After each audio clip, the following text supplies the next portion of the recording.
So let me set a scene for you. It's 1922. We're deep in a secret redwood forest, and the most powerful men in America are all gathered together. We're talking industrialists, politicians, you name it. And they're there to watch a play.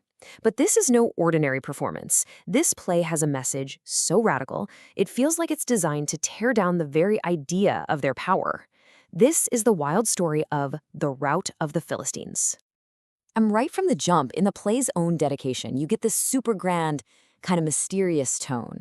It's talking about a God in truth, which immediately tells you this isn't just a story. It's going to be a clash between what's really divine and what's just a fake idol. It really sets the stage for something big. Now, the setting here is everything. This all went down at Bohemian Grove, which, as you might know, is this famously exclusive, super secretive retreat up in Northern California. And on this one night, July 29th, 1922, the absolute cream of American society sat down for their annual Grove play, an original production that staged one time and one time only, just for them. The play itself was called The Rout of the Philistines, written by a novelist named Charles G. Norris. But here's the part that gets me. It was performed by the members of the Bohemian Club for the members of the Bohemian Club. These powerful men weren't just watching the show, they were the actors in their own bizarre, symbolic ritual. Okay, so what was this play actually about? Well, the plot is centered on this society, Philistia, and it's completely falling apart. I'm talking famine, disease, economic collapse. Does any of that sound familiar? And their priests have a solution. They've decided the only way to fix things is to appease their angry god, Dagon, by offering him a noble human sacrifice. And who's the unlucky target for this sacrifice? A race called the Anakim. The play describes them as these peaceful, gentle, towering giants. They're totally unwarlike. So let's be clear. These are completely innocent victims whose noble blood and savory flesh, as the play puts it, are wanted by a hungry, angry god. So the Philistines go out and capture a young Anakim prince named Safe, but when he's brought in to be sacrificed, he doesn't do what you'd expect. He doesn't beg for his life. No, instead, he sings this unbelievable song about where he comes from, a world with no gods, a world ruled simply by brotherhood, service, and love, a world in perfect harmony with nature.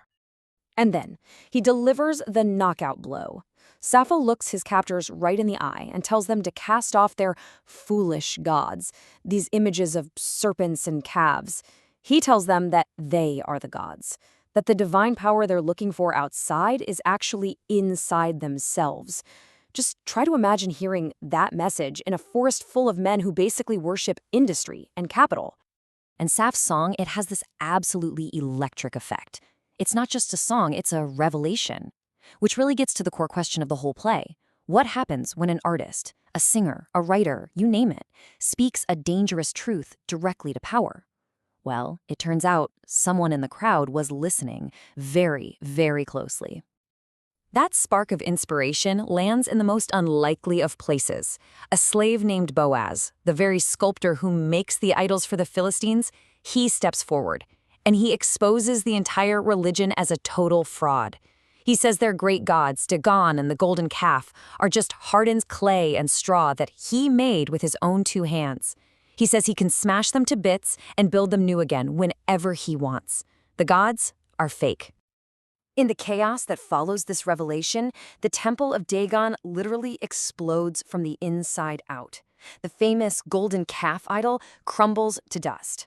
And seeing this total collapse of their old world, both literally and symbolically, the people of Philistia turn their backs on their kings and their priests. They choose to follow Soph, to follow this new path of peace and brotherhood.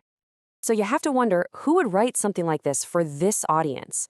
Well, the playwright was Charles G. Norris. And when you look at his other work, it all starts to click. His novels were basically critiques of modern society.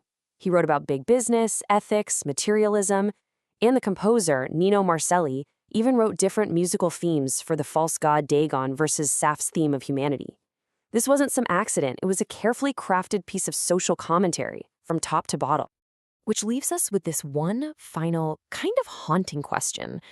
For one night, the world's most powerful men stood and applauded a play that told them their own idols were fake and that the only true path forward was service and brotherhood. So, Were they in on the joke? Was it a warning? Or was it just some strange, forgotten dream that played out in a dark forest? 100 years later, you really have to wonder, when power applauds its own critique, who's actually getting the last laugh?